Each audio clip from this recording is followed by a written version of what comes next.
गुरुर्ब्रह्मा गुरुर्विष्णु गुरुर्देवो महेश्वरा गुरु साक्षात् परब्रह्मा तस्मै श्री गुरुवे नमः। तस्मै श्री गुरुवे नमः। तस्मै श्री गुरुवे नमः। बोलो समर्थ सतगुरुदेव संत श्री रामलाल जी सियाग की जय। बोलो शिव अवतारी महायोगी बाबा श्री गंगाई नाथ की जय। बोलो दशम अवतार कल की अवतार की जय।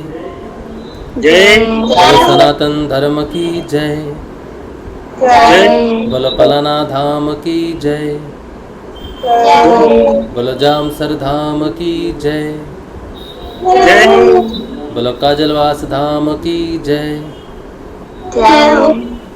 जय श्री गुरुदेव, जय श्री दादा गुरुदेव, जय मादी शक्ति श्री गुरु। जय श्री गुरुदेव, जय श्री दादा गुरुदेव, जय मादी शक्ति। चलिए शाम का सत्संग शुरू करते हैं गुरुदेव जी का, बाबा श्री गंगाई नाथ जी का, उनके सिद्ध योग का।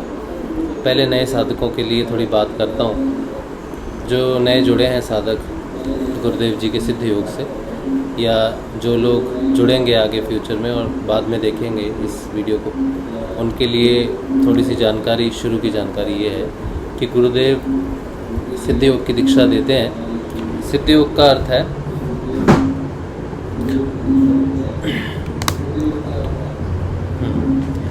सिद्ध योग का अर्थ है महायोग, कंप्लीट योग, पूर्ण योग, एम्पावर्ड योग। इसमें सारे योग सम्मिलित हैं। जितने भी प्रकार की योग होते हैं वो सारे के सारे इस योग में सम्मिलित हैं। इसका अर्थ ये है कि जब आप सिद्ध योग करोगे, जब आप गुरुदेव के बताए अनुसार नाम जाप करोगे और 2 समय ध्यान करोगे, तो जिस योग की आपको ज़रूरत है वो योग अपने आप होने लगेगा आपको। कुछ योग तो आप जानते होंगे, है ना, हठ योग है, लय योग है, राज योग है, सहज योग है और मंत्र योग है, जप योग है। तो काफ़ी तरह के योग हैं जो अलग अलग नाम से प्रचलित हैं। वो सारे योग आपको अपने आप होंगे आपकी आवश्यकता अनुसार। तो अगर आप सिद्ध योग में हैं, गुरुदेव जी का नाम जप रहे हो, गुरुदेव जी का ध्यान कर रहे हो, तो इसके अलावा किसी दूसरे प्रकार की प्राणायाम की कोई क्रिया है या कोई क्रिया योग है या किसी भी प्रकार का कोई भी योग है वो आपको करने की ज़रूरत नहीं है। ठीक है, सिद्ध योग हो गया तो सारा कुछ उसी में आ जाएगा। अब करना क्या है, गुरुदेव ने जो आपको नाम दिया है जिसे संजीवनी मंत्र कहते हैं, उस संजीवनी मंत्र का जाप आपको बिना होंठ और जीभ हिलाए जितना हो सके उतना करना है। हर समय करना है जितना याद रहे। गुरुदेव तो कहते हैं तेल की धार की तरह जाप करो। तेल की धार का मतलब है कि जैसे हम पानी डालते हैं तो पानी बूंद बूंद करके गिरता है। तेल बूंद बूंद करके कभी गिरता नहीं, तेल लगातार गिरता है ना। तो तेल की धार का मतलब है कि लगातार जाप करो, रुको मत बीच में, किसी भी कार्य के लिए रुको मत। मैं सुबह उठा, मैं जाप किया और मुझे अभी बाथरूम जाना है, तो मैंने कहा बाथरूम जाके आके करता हूँ, तो मैं रुक गया, तो बाथरूम गया, फ्रेश हुआ, फिर वापस आया, फिर थोड़ी देर जपा, फिर बोला अभी खाना खा लेता हूँ, खाना खाने के बाद जपूँगा, फिर रुक गया, फिर जपने लग गया खाना खाने के बाद। तो ये जो रुकना है ना बीच में, बाथरूम जाने के लिए, टॉयलेट जाने के लिए, लैट्रिन जाने के लिए, बाहर जाने के लिए, खाना खाने के लिए, सफाई करने के लिए, ये करने के लिए, वो करने के लिए, है ना, बहुत सारे काम है जिसके लिए हम कहते हैं यहाँ परमात्मा का नाम कैसे ले सकते हैं, इस स्थिति में कैसे ले सकते हैं, इस अवस्था में नाम कैसे ले सकते हैं। वो सारी अवस्थाओं को पानी में डाल दो, विसर्जित कर दो। किसी भी कोई अवस्था का मूल नहीं है इसके आगे। ठीक है, तो इस नाम को आपने 24 घंटे जाप करना है। यानी कि आप जाप कर सकते हो, अब सोते समय तो कैसे हम जाप करेंगे, तो मुश्किल हो गया ना। तो आपको क्या करना है, अपनी तरफ से 100% दे देना। जब तक आपकी जागृति बनी हुई है, आप सुषुप्त नहीं हो या सो नहीं रहे हो या किसी काम में बहुत ज़्यादा बिजी नहीं हो जहाँ पर आपको किसी से बात करनी है, कोई लेक्चर देना है, कोई पढ़ाई करनी है, जहाँ पर आपको बोलना पड़ रहा है, जहाँ किसी के साथ इंटरेक्शन करनी पड़ रही है, जहाँ पे आपको इंटेलेक्चुअल वर्क करना पड़ रहा है, अपना दिमाग लगा के कुछ करना पड़ रहा है, वहाँ पर नहीं, वो काम आप करो। लेकिन जब आप ट्रैवल कर रहे हो, बस में हो, ड्राइव कर रहे हो, खाना पका रहे हो, खाना खा रहे हो, महिलाएं सफाई करती हैं घर की, सुबह उठती हैं, बच्चों को खाना खिलाती हैं, तो जो भी कार्य ऐसा है जिसको हम कर सकते हैं, गाने सुनते सुनते करते हैं ना, चलो गाना लगा दो, गाना सुनते सुनते काम करेंगे। चलो ड्राइव करते हैं, मस्त गाना लगाते हैं हाईवे पे और सुनते सुनते चलते हैं। तो वो काम जो हम कोई गाना सुनते सुनते कर सकते हैं, बातें करते करते सुन सकते हैं, हमारे मन में बहुत बातें चलती रहती हैं, उनके साथ साथ हम काम करते रहते हैं। तो वो सारे काम जो चल सकते हैं नाम जाप के साथ, वो आपने करना है। जहाँ पर आपकी इन्वॉल्वमेंट की ज़रूरत है, इंटेलेक्चुअल बात करने की ज़रूरत है, ध्यान से सुनने की ज़रूरत है, पढ़ने लिखने की ज़रूरत है, वहाँ नहीं।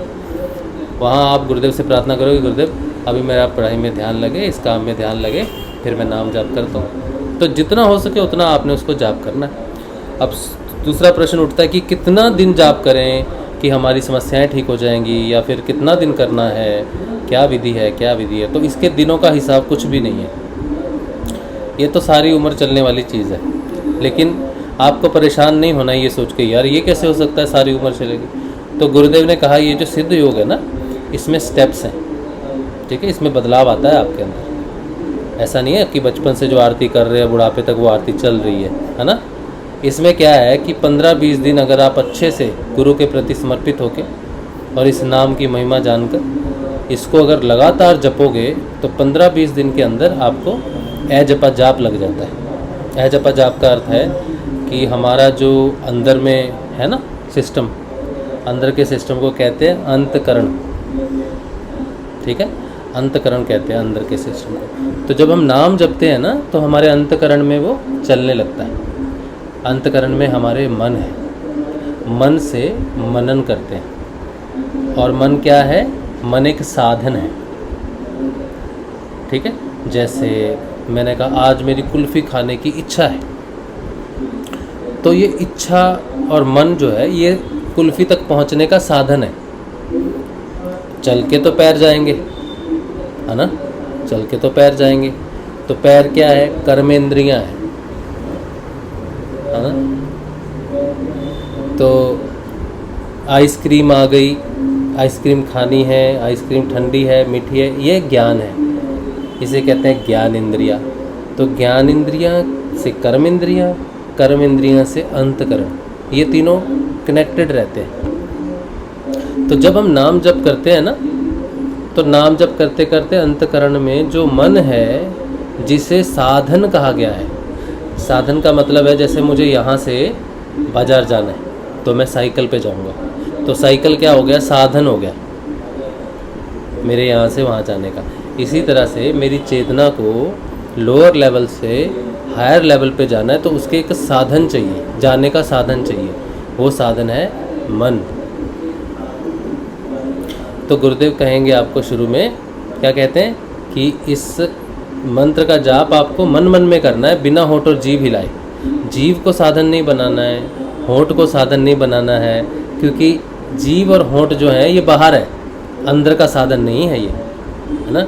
मैं कहूँगा अच्छा घर से बाज़ार जाना है साइकिल पे, तो मेरे घर में ना एक साइकिल है, उस पर मैं रोज़ एक्सरसाइज करता हूँ। वो जिम में होती ना साइकिल, उस पर एक्सरसाइज करते हैं, तो मैं उस साइकिल मैं वो साइकिल चलाता हूँ, घर में ही तो पड़ी हुई है, तो पहुँच जाऊँगा बाज़ार? नहीं पहुँचूँगा। हाँ वो चलेगी 2 किलोमीटर 4 किलोमीटर, उसमें दिखाता है 2 किलोमीटर 4 किलोमीटर 6 किलोमीटर, लेकिन वो कहीं जाती नहीं, तो वो साधन नहीं हुई ना, वो अलग साधन है।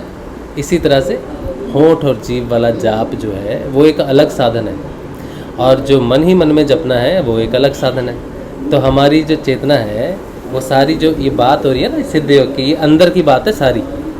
तो हमें साधन भी अंदर का चाहिए, बाहर का नहीं चाहिए जीव और होंठ। तो हमने अंतकरण के साधनों को यूज़ करना है। अंतकरण में कई साधन होते हैं, हमें किस साधन का प्रयोग करना है? मन का। तो मन मन में जाप करने के लिए कहते हैं, इसलिए मन मन में जाप करने की विशेषता है क्योंकि अंदर का जाप है, अंदर का ट्रैवल है, ठीक है। यहाँ से वहाँ जाना है, नीचे से ऊपर यहाँ जाना है, तो मन जाएगा, मन लेके जाएगा हमारा। तो मन हमारा अंतकरण का एक साधन है, ठीक है। जैसे दूसरे साधन है वैसे ये साधन है। तो गुरुदेव कहेंगे आपको कि मन मन में जाप करो, और होंठ और जीभ नहीं हिलने चाहिए। अब ये मन जो है ये आपके कर्मेंद्रियाँ और ज्ञान इंद्रियाँ दोनों से कनेक्टेड है, ठीक है। तो जब ये एक जगह से दूसरी जगह जाने लगेगा, इसमें बदलाव होने लगेगा, तो आपकी कर्मेंद्रियाँ बदलने लगेंगी, कर्म करने का ढंग बदलने लगेगा, ज्ञान इंद्रियां बदलने लगेंगी, ज्ञान का तरीका बदलने लगेगा। तो ज्ञान किससे कनेक्टेड है? सोच से। कर्मेंद्रियां किससे कनेक्टेड है? कर्म से। तो फिर जब आपका मन बदलाव करना शुरू कर देगा तो आप में पहला बदलाव घटित होगा, उस बदलाव का नाम होगा क्रमिक बदलाव। क्रमिक बदलाव का मतलब है कि देखो, एक होता है कार्मिक बदलाव, एक होता है क्रमिक बदलाव। क्रमिक बदलाव का होता है सीरीज, जैसे बोलते हैं क्रम wise, 1 number, 2 number, 3 number, 4 number, ऐसे क्रम होता है ना, 1 2 3 4, ऐसे क्रमिक विकास होता है। जैसे मनुष्य पहले क्या था? लोग कहते हैं बंदर था, है ना। बंदर तो वो आज भी है उसकी हरकतों से, लेकिन वो पहले क्या था? सबसे पीछे जब विष्णु भगवान के अवतारों को हम देखते हैं ना, तो सबसे पीछे मछली का अवतार है। तो वो क्रमिक विकास विष्णु भगवान क्रमिक विकास दिखाते हैं अपना। मछली से कछुआ बने, कछुआ से फिर वो जो आधा पानी कछुआ हो गया, फिर वो 12 अवतार हो गया, ऐसा करके बहुत सारे अवतार हैं। पूरा क्रमिक विकास दिखाते हैं कृष्ण तक, पूर्ण अवतार कृष्ण। तो ये क्रमिक विकास है। इसी तरह से मनुष्य का भी क्रमिक विकास है। तो मनुष्य के क्रमिक विकास में हमारी देह का परिवर्तन नहीं है, हमारे मन का परिवर्तन है। मतलब मन ने जितनी तरक्की करनी थी कर ली, अब मन को अगले ट्रांसफॉर्मेशन के लिए लेके जाना है, जिसे कहते हैं अतिमन। तो ये क्रमिक विकास है। मनुष्य का अगला क्रमिक विकास है मन से अतिमन। तो जब हमारी ज्ञानेंद्रियां और कर्मेंद्रियों में बदलाव आने लग जाएगा तो हमारे व्यवहार में बदलाव आने लग जाएगा, है ना। हमारी सोच में बदलाव आने लग जाएगा, हमारे कर्म करने के ढंग में बदलाव आने लग जाएगा। जब ये बदलाव होने लग जाएंगे तो हमारी बुद्धि में बदलाव होने लग जाएगा। बुद्धि को भी अंतकरण में ही काउंट करते हैं। बुद्धि और चित्त वैसे तो एक ही हैं, ठीक है, लेकिन अलग अलग लोअर लेवल पे जब हम जानना शुरू करते हैं अंतकरण को, तो बुद्धि अलग देखते हैं और चित्त को अलग देखते हैं। तो फिर चित्त में भी परिवर्तन होना शुरू हो जाता है। चित्त के साथ साथ अहंकार भी है, तो फिर अहंकार भी परिवर्तित होना शुरू हो जाता है। अहंकार अलग अलग रूप में रहता है। जैसे आइसक्रीम होती है ना, एक होती है पीले रंग की, एक होती है लाल रंग की, एक होती है सफ़ेद रंग की। आइसक्रीम तो आइसक्रीम है। इसी तरह अहंकार तो अहंकार है। तो वो तामसिक अहंकार होता है, राजसिक अहंकार होता है और सात्विक अहंकार होता है। तो इस तरह से अहंकार होता है, तो वो बदलना शुरू हो जाता है। तो इस तरह से मन एक ऐसा साधन है जिसके बदलने से सब कुछ बदलने लग जाता है, ठीक है। तो मन में जाप करने के लिए गुरुदेव कहते हैं वो मन हमारा साधन है यात्रा के लिए, ठीक है। तो पहला काम मन में जाप करना हमारे अंतकरण को शुद्ध करता है, ठीक है। हमारा अंतकरण शुद्ध हो गया तो हमारा व्यवहार शुद्ध हो जाता है। तो ये शुद्धि विशेष है। अच्छा, उसके बाद गुरुदेव कहते हैं 2 समय मेरा ध्यान करो। 2 समय ध्यान करने का गुरुदेव कहते हैं कि मुझे आज्ञा चक्र पर देखो। मतलब आज्ञा चक्र का मतलब होता है ये हमारा ये जो पॉइंट होता है, इसे हम आज्ञा चक्र कहते हैं। ये प्रवेश द्वार है अंदर जाने का। ऐसे तो ये बंद नज़र आ रहा है, लेकिन यही है जो खुलता है अंदर। अंदर का अर्थ ये नहीं है कि मैं अंदर जाऊंगा तो मुझे अपने फेफड़े, हृदय, किडनी, लीवर, ये सब कुछ दिखेगा। अंदर जाने का मतलब वो नहीं है। अंदर जाने का मतलब है सूक्ष्म रूप से अपने अंदर जाना।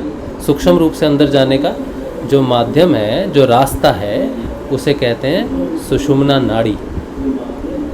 तो जब आप नाम जपोगे तो आपको एक वाहन मिल गया, साधन मिल गया, मन। अब मन तो मिल गया, लेकिन मन को जाना कहाँ है? रास्ता भी तो होना चाहिए मन के जाने के लिए, है ना। तो मन जो है वो हमारी चेतना अलग चीज़ है वैसे, ठीक है। मन अलग चीज़ है। मन इच्छाओं से और संसार से जुड़ा हुआ है, ठीक है। संसार को अगर हम नाम देना दूसरा लिखें, पर्यायवाची शब्द लिखो संसार के, तो संसार को मैं लिख सकता हूँ पर्यायवाची शब्दों में मन, चित्त, ये संसार के पर्यायवाची हैं, ठीक है। अब ये साधन हमने पकड़ लिया मन से जो पकड़ा है, ट्रांसफॉर्मेशन किस में करना है? पहले चित्त में ट्रांसफॉर्मेशन करना है, चित्त को ट्रांसफॉर्म करना है मन के माध्यम से। फिर चित्त को विसर्जित भी कर देना है। पहले ट्रांसफॉर्म करना है उसको। ट्रांसफॉर्म करने के बाद जब ऐसी जगह पे पहुंच जाएंगे कि उसको छोड़ सकते हैं, तब उसको छोड़ देना है, विसर्जित कर देना है, ठीक है। फिर उसके बाद हमारा दूसरा ट्रांसफॉर्मेशन है जिसे हम कहते हैं अतिमन में ट्रांसफॉर्म होना, गुणातीत में जाना। जब तक हम गुणों के अधीन हैं, हमारे अंदर 3 गुण हैं, रजस, सत्व, तमस, ये 3 गुण जब तक हैं तब तक चित्त है, ठीक है। तब तक उसका विसर्जन नहीं हुआ। जिस दिन ये तीनों गुण हमारे अंदर नहीं रहे, चित्त गया, चित्त गया तो अहंकार भी गया। ठीक है, चित्त के साथ सब चला जाता है, मन भी गया, चित्त भी गया, अहंकार भी गया, बुद्धि भी गई। बुद्धि तो बहुत पहले ही चली जाती है, लेकिन जो बुद्धि का प्रयोग हम अध्यात्म में करते हैं वो बुद्धि अलग है, उसे हम ज्ञान कहते हैं। ठीक है, ज्ञान के रूप में उसे जानते हैं। तो बुद्धि क्या है? बुद्धि वैसे एक कटोरा है खाली, अब उसमें संसार की बातें भर लो, इंजीनियरिंग भर लो, पीएचडी भर लो, डॉक्टरी भर लो, रॉकेट साइंस भर लो, खेती भर लो, किसान भर लो, जिसको जो है बाहर में वो भर लो, तो बुद्धि में वो आदमी वैसा है। लेकिन ट्रांसफॉर्मेशन में वो सारी चीज़ें बाहर निकाल देते हैं, फिर वो कटोरा खाली है, उस कटोरे में फिर ईश्वरीय चेतना यानी कि आत्मा का ज्ञान भरते हैं, तब वो बुद्धि आध्यात्मिक बुद्धि के नाम से उसे अलग अलग नाम से बुलाते हैं, है ना। प्रज्ञावती हो गई, विवेकवती हो गई, इस तरह से उसके नाम है अलग अलग से। तो उसमें परिवर्तन हो जाता है, जैसे चित्त में परिवर्तन हो जाता है कि ये तामसिक व्यक्ति है, ये राजसिक है, ये सात्विक है, इसी तरह से बुद्धि में परिवर्तित हो जाता है। संसारिक बुद्धि से हटके वो प्रज्ञावती, मेघावती ऐसा कुछ होता है, मेधावती कुछ होता है फिर एक विवेकवती, इस तरह से नाम उसके बदलने शुरू हो जाते हैं, उसकी कैपेबिलिटी के हिसाब से, उसके ज्ञान की लेवल के हिसाब से उसका नाम बदलना शुरू हो जाता है। तो ये बदलना हो जाएगा। फिर जो ध्यान करेंगे, ध्यान क्या है? ध्यान एक रास्ता है जिसके ऊपर वो माध्यम जाएगा। वो व्हीकल जो है मन का, जो नाम जाप से जिसमें हमने पेट्रोल डाला है, वो जो चलेगा जिस रास्ते पर, वो है ध्यान का रास्ता है। ध्यान घटित करना है हमने, ध्यान तक पहुंचना है, यहाँ तक पहुंचना है तो ध्यान करना है। ध्यान यहाँ पर लगेगा, यहाँ नहीं लगेगा, यहाँ नहीं लगेगा, यहाँ नहीं लगेगा, यहाँ नहीं लगेगा, नीचे नहीं लगेगा, कहीं ध्यान नहीं लगेगा। इसके माया के नीचे में ध्यान नहीं है। ध्यान सिर्फ आज्ञा चक्र पर ही लगता है और कहीं नहीं लगता ध्यान। तो यहाँ तक पहुँचना है हमें। जिस दिन हम यहाँ पहुँचेंगे तभी हमारा ध्यान लगेगा। और ज़रूरी नहीं है कि एक बार पहुँच गए तो नीचे नहीं फिसलेंगे, वो तो माया खींचती रहेगी नीचे। आप नाम जप के सहारे यहाँ तक पहुँचोगे, थोड़ी देर के लिए ध्यान लग जाएगा, उस समय फिर वो नीचे खींच लेता है उसको। तो लगातार ऊपर नीचे रस्सा कस्सी चलती है। और जब चेतना हमेशा के लिए यहाँ स्थिर हो जाएगी, फिर आप 24 आवर्स ध्यान, वो नशा फिर 24 आवर्स नहीं उतरेगा। ठीक है, वो कहते हैं ना, और नशा छिन छिन उतरे, नाम अमल उतरे ना भाई, दिन चढ़े सवाया। तो वो बढ़ेगा, वो कम नहीं होगा, वो बढ़ता ही रहेगा, बढ़ता ही रहेगा। वो फिर 24 आवर्स आपको नशा रहेगा। अभी आपको अगर ये चीज़ पता चलेगी कि यार 24 आवर्स नशा रहेगा तो मैं जीऊँगा कैसे, काम कैसे करूँगा, तो मुसीबत सी लगेगी। लेकिन जब वो स्थिति पहुँच जाएगी 24 आवर्स वाली, फिर अच्छा लगेगा, फिर कोई दिक्कत नहीं होगी। तो इसलिए अभी उसकी बात करना बेकार है। अच्छा, तो ध्यान जब आप करोगे तो आप सूक्ष्म रूप से अपने अंदर प्रवेश करोगे, अपने अंतकरण में प्रवेश करोगे, और उस अंतकरण से आप अपने आप को देखोगे, मेरे अंतकरण में क्या है, मेरी बुद्धि कैसी है, मेरा मन कैसा है, मेरा चित्त कैसा है, मेरा अहंकार कैसा है, मेरी वृत्तियाँ कैसी हैं, मेरा लोभ लालच ईर्ष्या कैसी है, लोगों के प्रति मेरा व्यवहार कैसा है, ये आपको दिखने लग जाएगा। अभी तक नहीं दिखता था कि मैं कैसा व्यक्ति हूँ। हर व्यक्ति अपने आप में अच्छे ही होते हैं कि मैं तो अच्छा व्यक्ति हूँ, मेरा कोई कसूर नहीं है। जिस तरह से मुझे सर्कमस्टांसेस मिले, जिस तरह की मुझे लाइफ मिली, जिस तरह के मुझे पेरेंट्स मिले, दोस्त मिले, स्कूलिंग मिली, जिस तरह का मुझे एनवायरनमेंट मिला, उसी तरह से मैं हूँ और मैं अपने आप में सबसे अच्छा हूँ। अपनी कमियाँ दिखती नहीं। लोग कहते हैं कि, लेकिन हम कहते हैं नहीं, हम तो गुड है हमेशा। तो जब आप अपने अंतकरण में जाओगे तब आपको दिखेगा कि आप कौन हो। तब किसी व्यक्ति विशेष की कोई आपके प्रति कोई टिप्पणी है या व्यक्ति विशेष आपके प्रति कोई विचारधारा रखता है, उससे आपको फ़र्क नहीं पड़ता, क्योंकि अब आप अपने आप को देख रहे हो। अब आप किसी संसार में किसी व्यक्ति विशेष को नहीं देख रहे। तो जिस दिन ये घटना घटेगी कि आपको अपने सिवाय कोई नहीं दिखेगा, अपने सिवाय कोई नहीं दिखेगा, ये अहंकार की बात नहीं हो गई, ये बात हो गई अपने दृष्टिकोण की बात हो गई। और जब आपको आप स्वयं दिखने लग जाओगे तो परिवर्तन के लिए आपको एक बंदा मिल जाएगा कि भाई अभी परिवर्तन हम इसमें कर सकते हैं, इसमें सुधार कर सकते हैं। अभी दुनिया को सुधार करने निकलेंगे तो कोई नहीं सुनेगा आपकी, है ना, कहेगा कौन है तू, जाओ यहाँ से, तुम्हारी बात हम क्यों माने। तो जब आप अंदर चले जाओगे तो आपको एक ऐसा व्यक्ति मिलेगा जो आपकी बात सुनेगा, मानेगा, और वो आप स्वयं। तो आप अपने आप को देखोगे तो आपको लगेगा ये बात ठीक नहीं है, ये बात ठीक नहीं है, तो फिर आप सुधार करोगे। ये साधन पाद का पहला सूत्र है पतंजलि अष्टांग योग में, जिसे कहते हैं स्वाध्याय। तो आपके अंदर साधन घटित होना शुरू हो गए, आपकी यात्रा शुरू होगी। ठीक है, तो जब आप साधन पाद पतंजलि अष्टांग योग का पढ़ोगे तो पहले सूत्र में ही उन्होंने इस बात को कहा है कि जब कोई व्यक्ति साधना करता है किसी भी पथ पर चलकर, तो उसे सबसे पहले 3 चीज़ों का ध्यान रखना पड़ता है, 3 चीज़ों पे काम करना पड़ता है। पहला तप, दूसरा स्वाध्याय, तीसरा ईश्वर प्रणिधान। ईश्वर प्रणिधान का मतलब है कि सब ईश्वर की इच्छा से हो रहा है, न तेरी इच्छा से न मेरी इच्छा से हो रहा है, सब ईश्वर की इच्छा से हो रहा है। जिस दिन ईश्वर प्रणिधान पूर्ण रूप से आपके अंदर डेवलप हो गया, उस दिन आपके अंदर एक ज्ञान प्रकट होगा, आपके अंदर वेदों का रस वेदांत प्रकट होगा। एक उपनिषद आपकी तरफ बढ़ने लगेगा। उस उपनिषद का नाम है केन उपनिषद। कल हमने बात की थी कठोपनिषद की, आज हम बात कर रहे हैं केन उपनिषद की। तो जब ईश्वर ही सब चीज़ों का निर्माता है, मूल है, सारी चीज़ें ईश्वर की शक्ति से और ईश्वर की इच्छा से ही चल रही हैं, तो मेरा कर्ता भाव शून्य होने लग जाएगा। तो फिर मेरी खोज होगी कि ये किसने किया था, मैंने जो इतने जन्म लिए, मैंने जो अच्छे कर्म किए, मैंने जो बुरे कर्म किए, इसमें मैं कहाँ तक शामिल हूँ। तो पता चलेगा कि प्रकृति गुणात्मक है, उसके अधीन सारे कर्म होते हैं, लेकिन उस प्रकृति के गुणात्मक कर्म को करने के लिए जो शक्ति मुझ में है वो किसकी थी। एक पत्थर अपने आप उठ के किसी के सर में नहीं लगता, उसे उठाना पड़ता है और मारना पड़ता है, तब होता है काम। पत्थर में कुछ अब पत्थर अपने आप तो नहीं लगता किसी को। हाँ, जब वो रास्ते में पड़ा होता तो लोग आते हैं, ठोकर खाते हैं और पत्थर को गालियाँ देते हैं, अरे किस बेवकूफ़ ने इसे यहाँ रख दिया। वो बेवकूफ़ है ईश्वर। जाते हैं ना रास्ते में, ठोकर लगती है।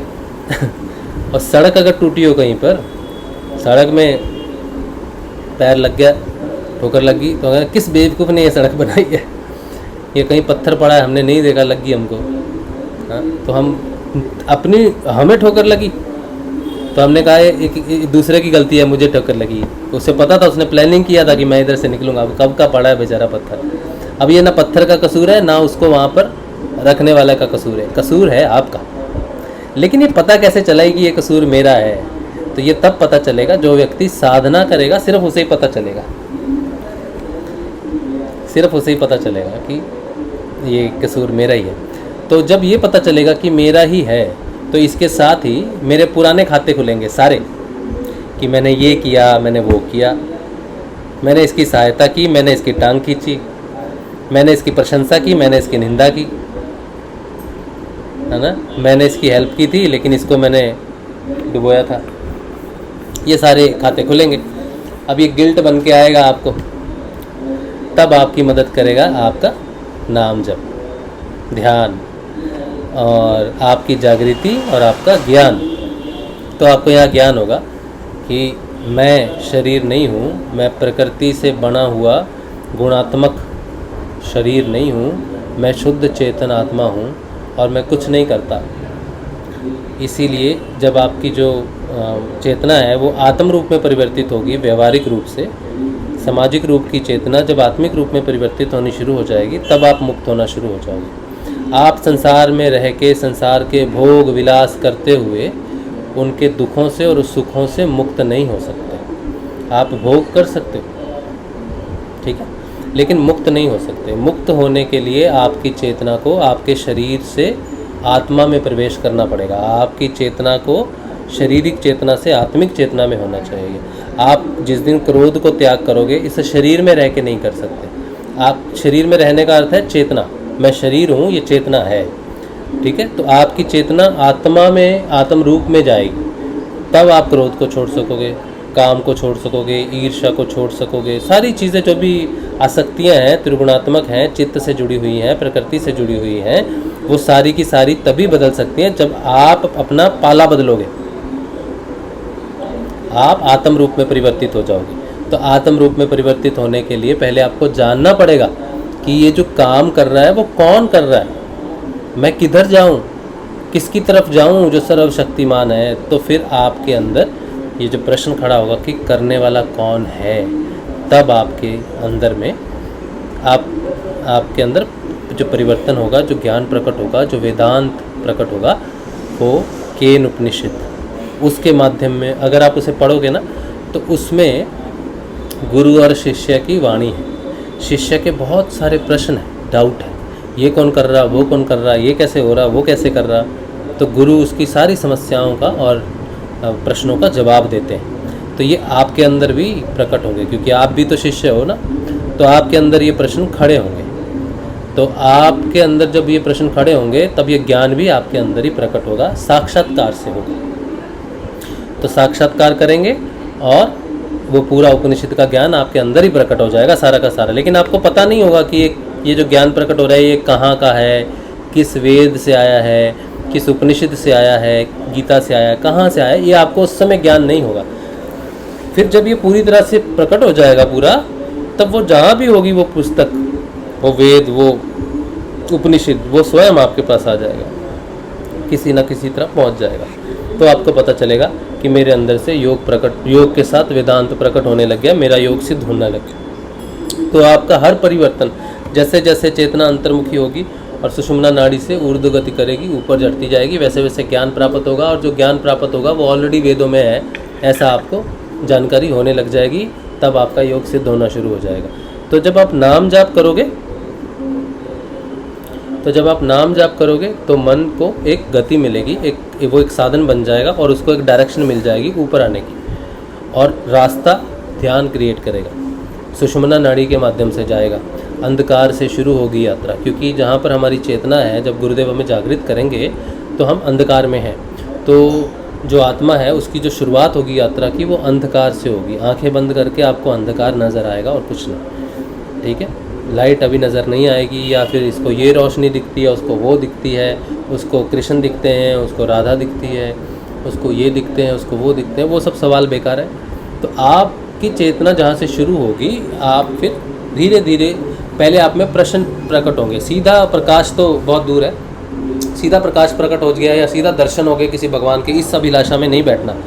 पहले जानकारी होनी ज़रूरी है। सोचो, मैं जा रहा हूँ, मैं अपने घर से निकला, मेरे पिताजी ने कहा बेटा अब तुम बड़े हो गए हो, जाओ जाके शहर में जाके बिजनेस करो, व्यापार करो और कुछ पैसे कमा के लाओ। तो पहले मुझे ज्ञान होना चाहिए बाज़ार का, पहले मुझे वहाँ के लोगों के बारे में पता होना चाहिए, मैं क्या व्यापार करूँगा उसकी जानकारी होनी चाहिए, किस तरह से लोग होते हैं, किस तरह का पहनावा है, किस तरह का खान पीन है उस क्षेत्र का, वो सारी जानकारी मुझे होगी। तब मैं जाके उस क्षेत्र को देखूँगा, सीखूँगा। पहले वो लोग कहेंगे भाई हमारे यहाँ ये पगड़ी नहीं चलती, तुम बाहर से आए हो, लग रहे हो तुम बाहर से आए हो, तुम्हारी पगड़ी अलग है। तो बोला हाँ जी मैं तो वहाँ से आया हूँ। तो बोला हमारे यहाँ तो ऐसी पगड़ी चलती है। तो पहले पगड़ी बदलेगी, फिर तुम्हारा व्यवहार तुम्हारा सूट बदलेगा, फिर तुम्हारे व्यवहार में बदलाव आएगा, भाषा में बदलाव आएगा, व्यवहार में फिर वो सारी चीज़ें बदलेंगी। तो पहले आपको उस जगह का ज्ञान होगा व्यापार करने से पहले, ठीक है। तो जब वो जगह सेटल हो जाएगी, लोगों के साथ हेलो हाय हो जाएगी और थोड़ा फ्री हो जाओगे आप, फिर आप कहोगे चलो ये काम करता हूँ। तो लोग आपको पहचानने लगे, आपका काम बनने लगा, अब आप मशहूर हो गए। तो आपको पहले ज्ञान प्रकट होगा। तो भगवान कौन है इसकी जानकारी, सीधा दर्शन जब हो जाएंगे ना, किसी को सीधे दर्शन हो गए तो हमें जानकारी मिल चुकी है, या फिर हम उसको पहले जान चुके हैं तो हमें हो गए। लेकिन अभी हमें नहीं है, इस साधना में हमें नहीं है, ठीक है। तो फिर क्या होगा, हमें पहले जानकारी होनी ज़रूरी है। सभी को पुराने कर्म प्रारब्धों के हिसाब से नहीं वो चीज़ हो जाती। कई किसी के कर्म प्रारब्ध इतने अच्छे होते हैं, उसने इतनी तपस्या की होती है कि वो साधना में आता है और आते ही उसको अपने इष्ट देव के दर्शन या जिसकी तपस्या की उसके दर्शन उसको हो जाएंगे। सभी को नहीं होते, ज़रूरी नहीं है सभी को हो। तो हमें क्या होगा, हमें पहले जानकारी मिलेगी उस ईश्वर की, उसकी दर्शन से पहले, ताकि हम पहचान लें उसको, ठीक है। नहीं तो ऐसा ना हो जाए कि वो हमारे सामने खड़े रहें और हम उन्हें पहचाने ही ना। तो पहले उसकी जानकारी मिलेगी कि ये ईश्वर हैं। जैसे गुरुदेव है, गुरुदेव परब्रह्म के रूप में आए, चले फिरे, बातें की सबके साथ, सबने सोचा हाँ भाई ठीक है। ईश्वर की जानकारी नहीं थी। ईश्वर कितना साधारण हो सकता है, ये जानकारी नहीं थी। किसी ने सोचा घोड़े पे आएगा, तलवार लेके आएगा हमारी गली में, हमारे शहर में, तो न्यूज़पेपर में खबर आएगी भाई कल्कि आया था तलवार लेके घोड़े पे,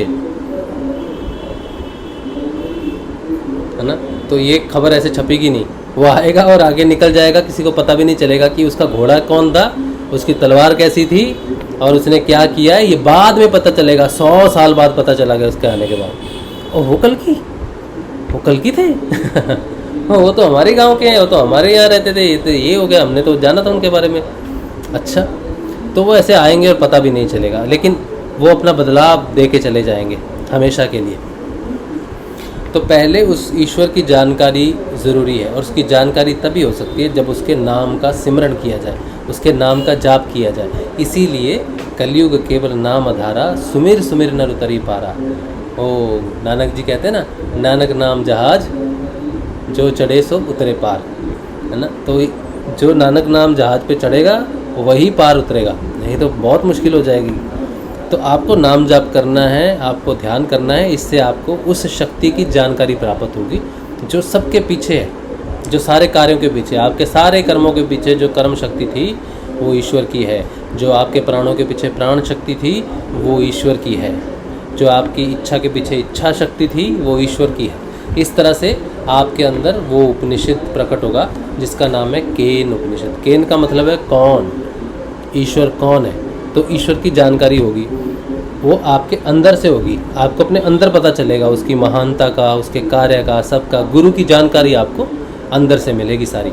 लेकिन जब जानकारी पूरी हो जाएगी तो वो वेदांत, वो वेद, वो सब कुछ, वो जो भी है अक्षर रूप, वो आपके सामने प्रकट होगा कि ये सही है। कन्फर्मेशन के लिए कि जो भी तुम्हें पता चला है, जो भी तुम जाने हो, ये सही है, इसकी कन्फर्मेशन वो आएगी, पुस्तक खुद करेगी आगे। आपके पास कैसे पहुंचती है वो उसकी जिम्मेदारी है, लेकिन पहले आपके अंदर प्रकट हो जाएगा। ठीक है, तो नाम जप और ध्यान से सारे बदलाव होते हैं, सब कुछ घटित होता है, और यही एक रास्ता है, एकमात्र रास्ता है जो बदलाव का है। और ये सारी घटना बहुत धीरे धीरे घटती है। कोई अगर व्यक्ति सोचे कि यार मुझे इतने साल हो गए, 3 साल हो गए, 4 साल हो गए, 5 साल हो गए, मेरे साथ नहीं हो रहा, तो आप उसकी चिंता नहीं करना। ठीक है, बिल्कुल चिंता नहीं करना आपको कितने साल हो गए, क्योंकि जब हम किसी बिल्डिंग को बनाते हैं ना, तो उसको समय लगता है पूरी बिल्डिंग बनने में। ठीक है, वो 5 साल से बिल्डिंग बन रही है, फिर एक दिन वो अचानक कल चालू हो रही है भाई वो चीज़, या फिर वो 31 तारीख को उसका मुहूर्त है, वो चालू हो रही है चीज़। हम कहेंगे वो 5 साल से जो बन रहा था अब हो गया चालू, बोला हाँ वो चालू हो गया। जैसे कलकत्ता की मेट्रो है, वो 20 साल से बन रही है, वो कब वो जब बनेगी तब हमें ऐसा लगेगा अच्छा हो गया काम पूरा, हाँ हो गया काम पूरा, अब वो चलेगी। अब हम पता नहीं कब से बन रही है मेट्रो बन ही रही है। तो साधना भी ऐसी है, ये चलती रहेगी, धीरे धीरे बदलाव होते रहेंगे। आपको कुछ पता चला, आप कहेंगे यार वो नहीं हो रहा जो मैं सोच रहा, तो वो छोटे छोटे बदलावों को साधक जो है वो नज़रअंदाज कर देता है।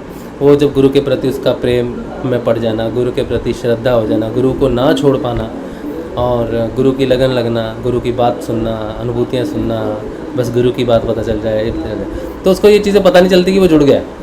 उसको तो वो प्रकाश देखना है जो उसको दिखे, तो प्रकाश दिखेगा, सब कुछ दिखेगा, लेकिन समय के साथ दिखेगा। अब आपके अंदर कोई वृत्ति है, उसको छूटना है तो उसको समय लगेगा, है ना। मैं एग्जांपल दे सकता हूँ अपनी, कि पहले मैं वेजिटेरियन था, कलकत्ता में आया 2005 में, तो नॉन वेजिटेरियन हो गया। फिर साधना में आया 2014 में, नवंबर में, 13 नवंबर, तब भी नॉन वेजिटेरियन था। 2019 में मुझे समझ में आया कि गुरु ही गुरु होता है और कोई कुछ नहीं कर सकता, तो गुरु के प्रति ही समर्पित होना है, बाकी सारी पूजाएं छोड़ देनी है। तब मेरे जीवन में साधना का बदलाव आया, वो कंटिन्यू चल रहा है। मैं और कोई कहीं पता नहीं किसने मुझसे पूछा था कि आप भटक गए थे, आप ये चले गए थे। मैंने कहा नहीं, मैं तो नहीं कभी भटका, क्योंकि मेरा जीवन बड़ा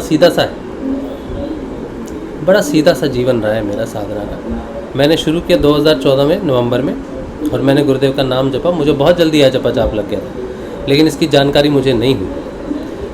मेरे सिर में बहुत दर्द होता था, बहुत ज़्यादा दर्द होता था सिर में, इतना दर्द होता था कि मुझसे सहन नहीं होता था। 2 साल जाप करने के बाद ये पहला एक पहले दिन से ही मुझे परिवर्तन होने लग गया मेरा। पहला दिन, पहला क्षण जब मैंने गुरुदेव जी का ध्यान किया था, 1 सेकंड भी नहीं, 1 सेकंड भी ज़्यादा होता है, वो जैसे ही मैंने अपनी आंखें बंद की वैसे ही मैं पीछे गिर गया और मैं 15 मिनट तक गिरा रहा, चिपका रहा ज़मीन से। ये मेरी पहली अनुभूति थी, ठीक है। उसके बाद फिर बहुत सारी चीज़ें हुई, मतलब पहले ही क्षण गुरुदेव की कृपा मुझ पे बरसी, क्योंकि मैंने गुरुदेव को, जैसे आप कई लोग हैं ना, आपको किसी ने बता दिया गुरुदेव के बारे में, या फिर आप कहीं गए थे तो आपको पता चल गया। मुझे किसी ने बताया नहीं, कुछ नहीं, मैंने तो भोलेनाथ से पूछा था। मैं भोलेनाथ की तपस्या करता था और मैंने भोलेनाथ का 40 दिन का एक ब्रह्मचर्य का व्रत किया था। तो मैंने कहा था मैं गुरु पाना चाहता हूँ, मुझे गुरु से मिला दीजिए। तो मैंने 40 दिन का महामृत्युंजय का जाप किया था और 39वें दिन मुझे गुरुदेव के बारे में बताया। 39th डे, 40th डे हुए नहीं, 39th डे पे मुझे पता चला था गुरुदेव के बारे में। तो मुझे गुरु की प्राप्ति भोलेनाथ ने करवाई है, ठीक है। इसलिए मैं अपनी साधना को विशेष मानता हूँ। आप सबकी साधना विशेष है, लेकिन मुझे ये रास्ता दिखाने वाले भोलेनाथ है। मैं यहाँ पे तपस्या करके आया हूँ, गुरु की प्राप्ति मुझे तपस्या से हुई है, तो मेरे भटकने का सवाल पैदा नहीं होता, ठीक है। अब जब मैं जुड़ गया तो मेरे को जो पहली क्रिया हुई उसे शिव की कृपा के नाम से जाना जाता है। अगर आप सर्च करोगे ना इंटरनेट पे, देखोगे कि देहपात, उस क्रिया का नाम है देहपात। देहपात क्या है, तब आपको पता चलेगा कि शिव की अनुकंपा जिस पर हो जाए, शिव की कृपा जिस पे हो जाए, उसे देहपात कहते हैं। तो मुझ पे शिव की कृपा हुई, और जिस पे शिव की कृपा हो वो ये छोटी छोटी चीज़ों में नहीं भटकता। जब मेरे में परिवर्तन होना शुरू हुआ तो पहला परिवर्तन, मेरे पेट में जो प्रॉब्लम थी ना, वो एक दिन में ठीक हो गई थी। अल्सरेटिव कोलाइटिस की बात कर रहा हूँ, पहले दिन ठीक हो गई थी। वो बीमारी कभी ठीक नहीं होती, पहले दिन। और मुझे यकीन नहीं हो रहा था, क्योंकि मुझे कोई भी ज्ञान नहीं था सिद्ध योग का, गुरुदेव का कोई भी ज्ञान नहीं था। और मैं इतना हैरान था कि मुझे समझ नहीं आ रहा था कि मैं कैसे ठीक हो गया एक दिन में। 10 दिन निकल गए, 15 दिन निकल गए, 20 दिन निकल गए, 25 दिन निकल गए, 1 महीना निकल गया, लेकिन मुझे कोई प्रॉब्लम फील नहीं हो रही थी। बहुत कुछ हुआ, ठीक है। तो फिर क्या हुआ, उसके बाद मैं दूसरी पूजाओं को छोड़ नहीं पाया। मुझे जिस तरह आज आप सत्संग में बैठे हो ना, बहुत सारी चीज़ों का आपको सत्संग के माध्यम से पता चलता है, तब नहीं था सत्संग। तो मुझे नहीं पता था गुरु की तपस्या कैसी होती है। फिर मेरी क्लीनिंग शुरू हुई, आंतरिक क्लीनिंग शुरू हुई। जिस ज्ञान की बात आज मैं करता हूँ ना, ये ऐसे ही एक दिन में नहीं घटित हुआ। इसका जो बेस है ना, वो बहुत मजबूत है, बहुत ज़्यादा मजबूत बेस है। फिर मेरी जो क्लीनिंग शुरू हुई अंदर से, तो मेरे शरीर में परिवर्तन होने शुरू हुए। शरीर में जो परिवर्तन हुआ, वो मेरे सिर में बहुत दर्द होने लग गया था। इतना दर्द होता था कि मैं काम नहीं कर पाता था, कंप्यूटर पे बैठ ही नहीं पाता था। फिर मैं ध्यान करने जाता था, फिर मेरा सिर दर्द ठीक हुआ, तो मैं बहुत परेशान हो गया। तब मैंने गुरुदेव का ध्यान उस समय इसलिए छोड़ दिया कि मैं काम कर सकूं। भटकना नहीं कहते उसको। मैंने कहा मैं नाम तो जप लूँगा, लेकिन मैं ध्यान नहीं करूँगा। तो मैं नाम जप लेता था। और दूसरी बात, गुरुदेव की तस्वीर मेरे घर में वहीं रही जहाँ थी। तस्वीर को मैंने कहीं नहीं रखा। मुझे पता था सिद्ध योग के कारण हो रहा है, गुरुदेव के कारण सिर में दर्द हो रहा है, लेकिन तब उसका सकारात्मक प्रभाव मुझे पता नहीं था। मुझे क्या पता था कि मैं कहाँ जा रहा हूँ, मुझ में क्या चेतना जो है डिसेंड कर रही है। उसको जब सिर दर्द होता है ना, तो वो चेतना यहाँ डिसेंड करती है, ऊपर से नीचे रास्ता, मार्ग बन जाता है आपके अंदर आने का, चेतना का। तो सिर की जो नसें हैं ना, वो चेतना को संभाल नहीं पाती, वो प्रकाश को संभाल नहीं पाती, वो नसें दर्द करती हैं। और मेरा तो भयंकर दर्द था। मेरा दर्द यहाँ तक आता था, आँख इतनी दर्द करती थी, सिर दर्द करता था तो सिर्फ इतना पोर्शन दर्द करता था, फिर इतना पोर्शन दर्द करता था, फिर इतना पोर्शन दर्द करता था। फिर इतना करता था, फिर यहाँ करता था, पता नहीं वो क्या क्या था, वो समझ ही नहीं मुझे आता था। सांसें रुक जाती थी मेरी। ड्राइव करता था बाइक, बाइक ड्राइव करते करते सांस रुक जाती थी मेरी। और रास्ते में मैं कपड़े खोल देता था सारे, क्योंकि मुझे इतनी घुटन होती थी कि मैं वो जो अंदर गंजी वो बनियान पहनते ना, वो भी मैं खोल देता था रास्ते में। इतना मेरे अंदर बदलाव उस समय हो रहा था। तो फिर मैंने कहा मैं ध्यान नहीं करूँगा। लेकिन तब तक तो घटना घट चुकी थी, तब तक जपा जाप लग चुका था। अब मेरे जपने से या नहीं जपने से कोई फ़र्क ही नहीं पड़ता। अब तो बस वो अंतरिक्ष में कोई चीज़ चली जाए ना, उसको छोड़ दिया आपने। वो धरती का जो गुरुत्वाकर्षण होता है, वो आप किसी बॉल को ऊपर फेंकते हो तो नीचे गिरती है, लेकिन अगर अंतरिक्ष में चले जाए, इस पृथ्वी का जो एटमॉस्फेयर है उससे बाहर चला जाए वातावरण से, तो वहाँ फ्रिक्शन नहीं है कुछ भी। वो गया तो फिर वो गया, वो बस जाता ही रहेगा, हमेशा के लिए जाता रहेगा, कभी नहीं रुकेगा वो। जपा जाप की घटना बिल्कुल वैसी है। मैं जपूं या ना जपूं, मैं ध्यान में बैठूं या ना बैठूं, अब कोई फर्क ही नहीं पड़ता था। अब तो वो बस लगा हुआ है। अब मैं फंस गया था बहुत बुरी तरह से। तो फिर अच्छा, अब मैं एक और बात बताता हूँ। जो लोग मुझे कहता है भटका हुआ है या फिर ये है, मेरी सिलेक्शन खास सिलेक्शन है। मैं ये आज मैं बता रहा हूँ, पता नहीं क्यों मेरी सिलेक्शन बहुत खास सिलेक्शन है सिद्ध योग में। किसी खास पर्पस के लिए मैं सिद्ध योग में आया हूँ।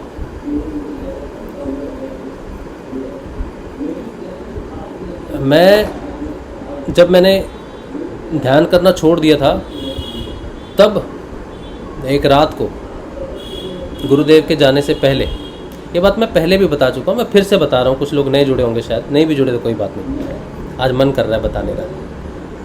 गुरुदेव के जाने से पहले गुरुदेव जी ने शरीर त्यागा था जून 5, 2017 को, और ये मई की बात है, 11 मई की शायद। 11 मई को रात को 11 बजे के आसपास मैं सैर कर रहा था, खाना खा के बात कर रहा था किसी से, तो मेरे को शॉक लगा बहुत तेज।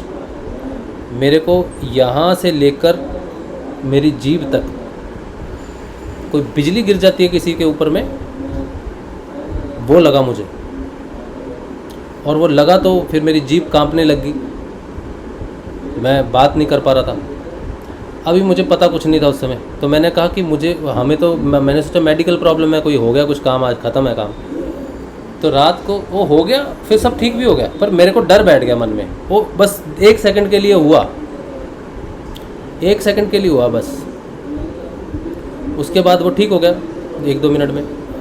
लेकिन मेरे मन में डर बैठ गया भयंकर कि मुझे क्या हुआ। मैं अपने दोस्त को बता रहा हूँ जो मेरे साथ था कि मुझे कुछ हुआ है। बोला क्या हुआ है? मैंने कहा पता नहीं क्या हुआ है, लेकिन मेरे को बस कुछ गिरा है मेरे ऊपर, कुछ शॉक गिरा है, कुछ बिजली जैसे कड़कती है, कुछ हुआ है। तो मुझे लगता है ना मुझे ब्रेन अटैक हुआ है।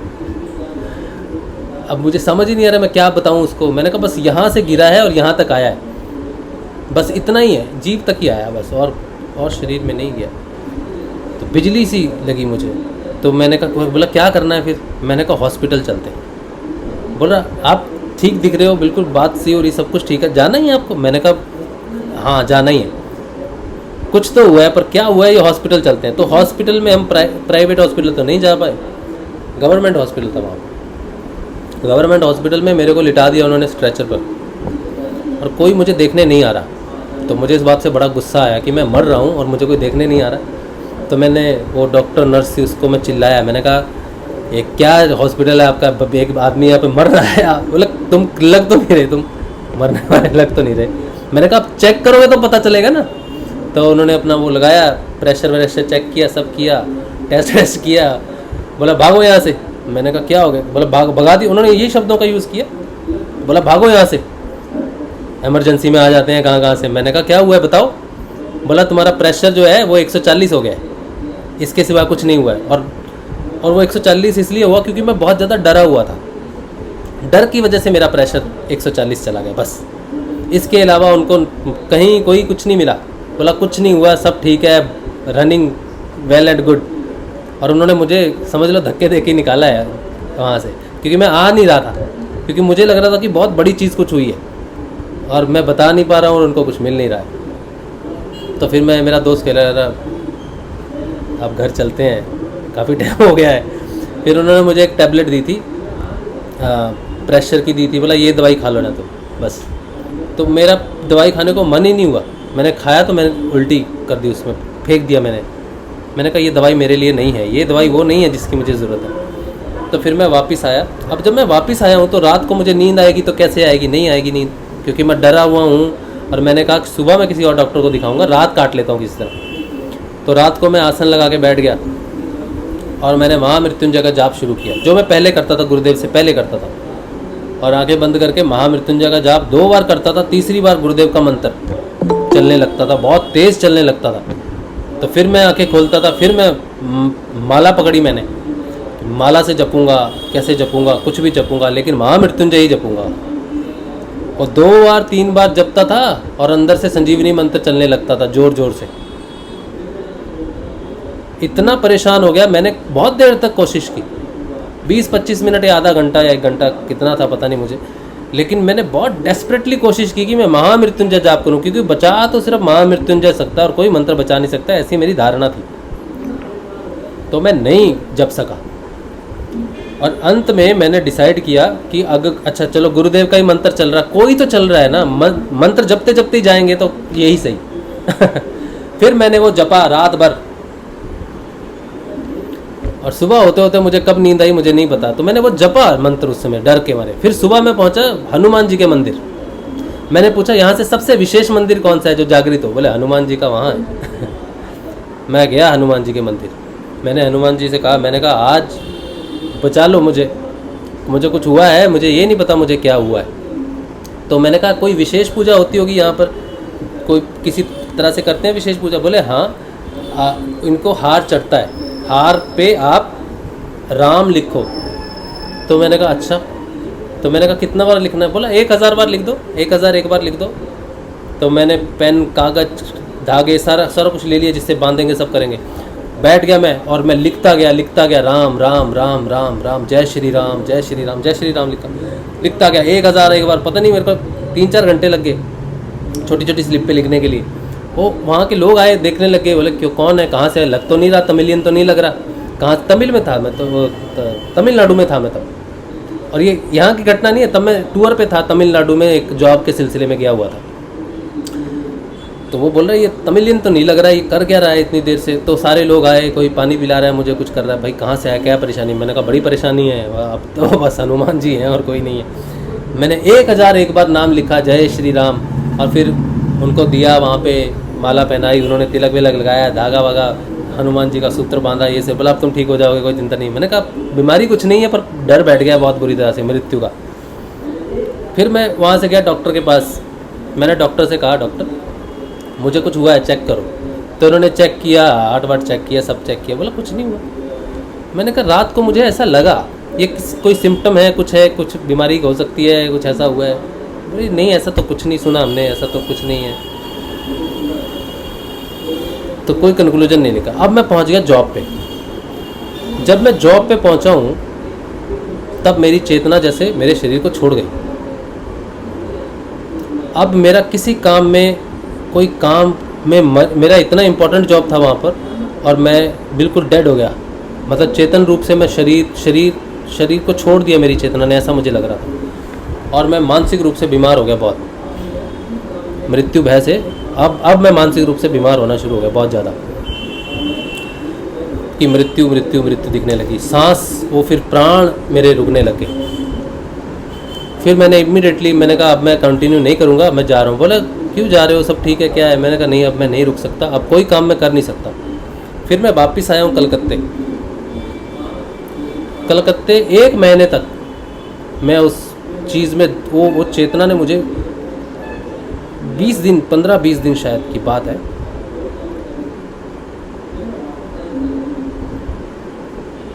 अब 20 दिन के आसपास।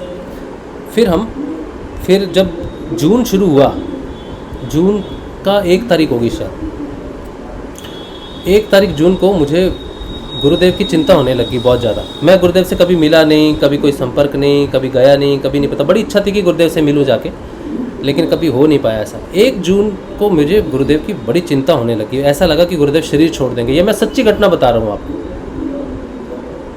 गुरुदेव के शरीर छोड़ने से पहले मुझे लगातार उसी महीने की बात, उसी टाइम की बात है कि मुझे लगा कि गुरुदेव पे कोई संकट है, ऐसा मुझे लग रहा था।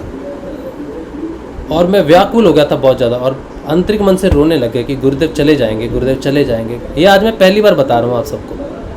वो भी इसलिए बता रहा हूँ कि किसी ने कहा है कि राजशिव भटक गया या कुछ है। मैं अपनी कोई सफाई नहीं दे रहा।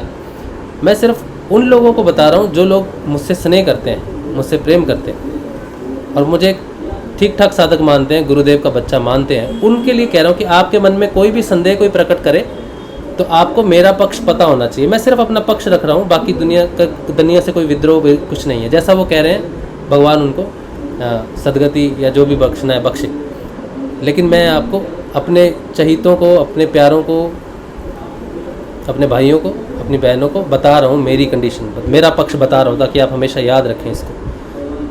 कोई भी आपको मेरे बारे में कुछ कहे तो मेरा इस सिद्ध योग में आने का पूरा जर्नी आपको पता हो। आज मैं वो बता रहा हूँ जो मैंने नहीं बताया। तो मुझे गुरुदेव की चिंता होगी कि गुरुदेव ने अब शरीर छोड़ देना है, मुझे गुरुदेव से मिलना है बहुत बुरी तरह। हालांकि कुछ उस समय आप अभी देखते हो ना, तो बहुत कुछ है इंटरनेट पे गुरुदेव की जानकारी के लिए। जोधपुर आश्रम है, ये उस समय कुछ नामो निशान कुछ भी नहीं था इंटरनेट पे, ज़्यादा कुछ भी नहीं था, प्रचार प्रसार कुछ ज़्यादा था नहीं। ठीक, तो मैं 10 दिन तक परेशान रहा बहुत गुरुदेव जी को लेके। गुरुदेव जी शरीर छोड़ देंगे, गुरुदेव शरीर छोड़ देंगे, संकट है, संकट है, संकट है, संकट है, ऐसी चिंता मुझे। और मेरा ना ध्यान लग रहा था ना फिर मैंने ध्यान शुरू कर दिया था वहाँ तमिलनाडु से वापस आके मैंने शुरू कर दिया था। तो बहुत परेशान होने लगा और गुरुदेव को हमेशा तस्वीर को देख के रोता रहता था। तस्वीर पकड़ता था और कहता था गुरुदेव चले जाएंगे, गुरुदेव चले जाएंगे, और मैं उनसे मिल नहीं पाऊँगा कभी। 10 तारीख या 11 तारीख जून को पता चला, ऑनलाइन कोई वीडियो था कि गुरुदेव ने शरीर छोड़ दिया है। उसके बाद तो मैं रोया हूँ, उसके बाद मैं रोया हूँ कि वो घटना घट गई जो पिछले 10 दिन से मुझे सता रही थी, जो 10 दिन से विचार आ रहा था मेरे मन में कि गुरुदेव का शरीर छोड़ने का समय है, गुरुदेव जा रहे हैं। वो 10 दिन बाद वो घटना घट गई।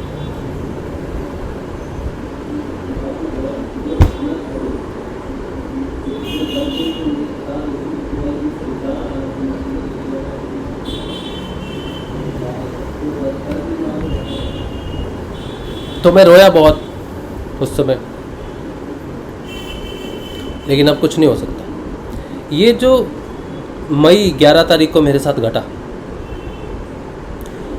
वो 11 तारीख 2017 और आज का दिन है। मेरे जीवन में जितनी तीव्र गति से परिवर्तन आया है ना, मैंने किसी को नहीं देखा आज तक, किसी साधक को नहीं देखा इतनी तीव्र गति से आध्यात्मिक प्रोग्रेस करते हुए।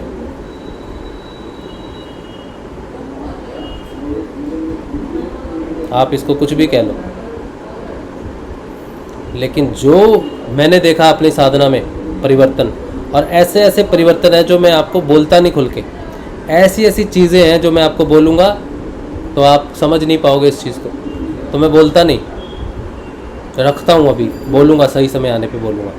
लेकिन ऐसा परिवर्तन है, इतना तीव्र गति से है कि मुझे ना दाएं देखने की टाइम है ना बाएं। मैं किसी काम में पैर नहीं रख सकता। कोई काम मैं करूं तो मुझे चक्कर आने लगते हैं, मेरा सिर घूमने लगता है तेज़ तेज़। मार्केट जाने के नाम से भी मेरा सिर सीढ़ी उतरते समय ऐसे घूमता है। मेरे घर से बाहर निकलने का भी मेरे को बहुत हिम्मत चाहिए। आज तक कह रहा हूँ मैं, आज तक, अभी तक, जब 2017 में गुरुदेव ने शरीर त्यागा, उसके बाद भी मुझे वो 11 जून में जो प्राप्त हुआ है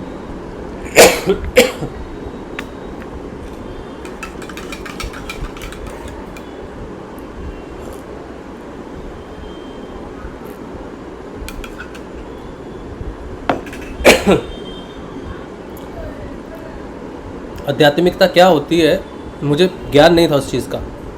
क्या ट्रांसफॉर्मेशन हुआ है, क्या गिरा है मुझ पे या क्या मिला है मुझे उस समय पता नहीं था। कि मुझे कुछ तो मिला है गुरुदेव के जाने से पहले, कुछ तो ऐसा विशेष है, लेकिन वो मुझे पता नहीं चला कि वो ट्रांसफॉर्मेशन होना है, एक बच्चे का, एक साधक का जागृति आनी है, उसको चेतन होना है। 2 साल तक मैंने और भी कड़ी तपस्या की है, और बहुत बहुत मैं उस समय में भी बहुत परेशान रहा हूँ, मानसिक तौर पे, फिनेंशियली और भौतिक से, फिज़िक्स से, सारी तरफ से मैं 2 साल बहुत ज़्यादा परेशान रहा हूँ। 2011 मई के बाद की बात कर रहा हूँ, गुरुदेव के शरीर छोड़ने के बाद। फाइनली 2019 में जब वो सारी स्थितियाँ इतनी घनी हो गई, इतनी हावी हो गई कि डॉक्टर को दिखाया तो डॉक्टर ने हाथ खड़े कर दिए ऐसे, तुम्हारा कुछ नहीं हो सकता। फिर पता चला कि मृत्यु होती है, इंसान की मृत्यु हो सकती है इस शरीर की। तब मुझे ये एहसास हुआ पहली बार मृत्यु का। फिर मैंने गुरुदेव को पकड़ा फाइनली कि अब मैं, पता नहीं कितना बचा है कितना नहीं बचा है, अब मैं आपकी शरण में आ गया हूँ। और वहाँ से परिवर्तन शुरू हुआ। तो मुझे आध्यात्मिक चेतना, ज्ञान के बारे में पता चलना शुरू हुआ, ज्ञान प्रकट होना शुरू हुआ। ये ज्ञान ज़्यादा लोगों में नहीं है। जिस ज्ञान की मैं बात करता हूँ, चेतना की मैं बात करता हूँ, वो अवेयरनेस नहीं है लोगों में।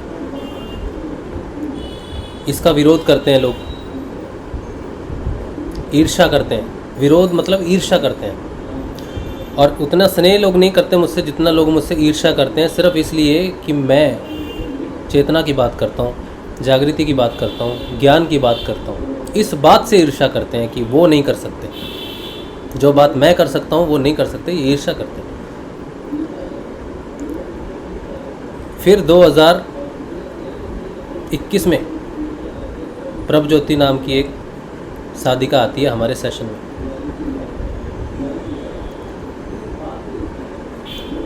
मैं उसे नहीं जानता, पहले मैंने कभी मिला नहीं। पंजाब की है, मैं भी पंजाब से हूँ, लेकिन मैं कभी जानता नहीं था उनको। वो गुरुदेव का ध्यान करती, हम भी गुरुदेव का ध्यान करते हैं। गुरुदेव के नाम का उस समय भी सत्संग चलता था, आज भी चलता है। वो आई, उनकी आवाज़ से ही लोगों की चेतना या कह लो, ऊर्जा कह लो, वो उठने लग गई बहुत ज़्यादा। किसी को सीने में तकलीफ़ हो रही थी, किसी को गले में तकलीफ़ हो रही थी, किसी का सिर दर्द हो रहा था, किसी को पेट दर्द हो रहा था, किसी को क्या हो रहा था, किसी को, मेरे को खुद को बहुत फील हुआ। मैंने कभी कोई काम छुपा के नहीं किया, कुछ भी नहीं किया, जो था ओपन था, हमेशा इसको ओपन ही रखा, आज भी ओपन है। आज भी कोई भी व्यक्ति कहीं से भी आके इसको ज्वाइन कर सकता है। मैं कोई स्टूडियो यूज़ नहीं करता, अन्य लोग स्टूडियो यूज़ करते हैं, पहले इन्फॉर्मेशन देते हैं, प्लानिंग करते हैं, क्या बात होनी है क्या नहीं होनी, पूरी प्लानिंग करके फिर आप तक पहुंचती है बात। मेरे यहाँ कोई प्लानिंग नहीं चलती, सुबह की प्लानिंग सुबह ही होती है, और शाम की जब 6:30 सेशन होता है तो 6:20 पे मैं बना रहा होता हूँ कि मेडिटेशन होगी, आज 15 तारीख है, तब सेशन ऑन होता है। पहले कोई प्लानिंग नहीं होती, ना मैं किसी को रोकता हूँ कौन आ रहा है क्या बात कर रहा है, कोई किसी को नहीं मैंने रोका। एक महिला को रोकता हूँ बस, और किसी को नहीं रोकता। तो प्रभज्योति आई और उनसे मेरी नहीं सबकी ओपन ऊर्जा, किसी को सिलेक्ट नहीं किया हमने कि तुम्हारी ऊर्जा उठेगी। वो सेशन का सूत्रधार मैं था उस समय, गुरु कृपा से, तो मेरे माध्यम से चल रहा था, आज भी चल रहा है। फिर उसको लोगों ने मुझे तांत्रिक का छप्पा मार दिया, और मैंने वो छप्पा लिया। फिर एक और घटना घटी। फिर जामसर में 9 तारीख को भंवर सिंह जी के साथ घटना घटी, वो भी ध्यान में घटी। जब मैं यहाँ से गया था तब मैं कुछ और था, ध्यान जब किया उसके बाद मैं कुछ और था। ध्यान करने के बाद की बात है, पहले की नहीं, ध्यान के बाद की और ध्यान के दौरान की बात है। जितनी भी घटना घटी ध्यान में घटी। वो 2 घंटे के बीच में जो भी घटा वो मेरी समझ से बाहर है। 2 घंटे के बाद जब मुझे रियलाइज़ हुआ कि इनको बहुत बुरा लगा है, ऐसी घटना घटी है, तो मैंने अपने आंसुओं से उनके पैर धोए हैं। आंसुओं से मैंने अपने उनके पैर आंसुओं से धोए हैं। अगर मैंने वो सब जानबूझ के किया होता या मैंने किसी का अपमान किया होता तो मैं किसी के पैर आंसुओं से तो नहीं धोता। तो वो सारा ध्यान में हुआ। उस व्यक्ति के साथ क्या हुआ ये गंगाई नाथ जी जानते हैं,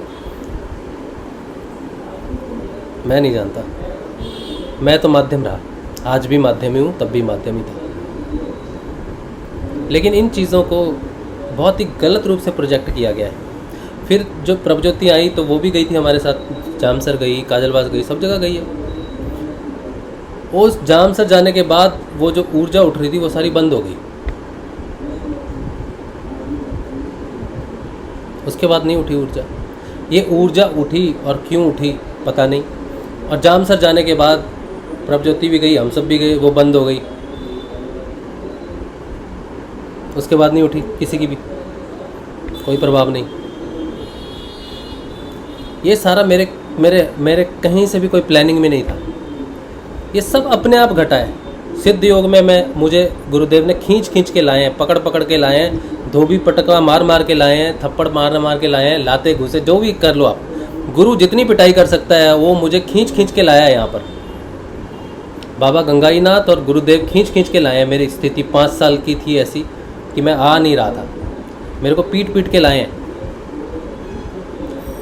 और मेरी एक ही चीज़ था कि जो भी मुझे मिला वो ओपनली मिले और जो भी मिले वो डिस्ट्रीब्यूट हो जाए। ये 2 ही चीज़ें हैं जो गुरुदेव को मैंने साफ कही हैं इस सिद्ध योग में। मैं अगर कोई काम करता हूँ आपका तो मुझे ओपनली मिले और जो भी मिले वो डिस्ट्रीब्यूट के लिए हो। तो जब प्रभज्योति आई, जो ऊर्जा उठी, वो सेशन के माध्यम से सबको मिली, सब तक गई।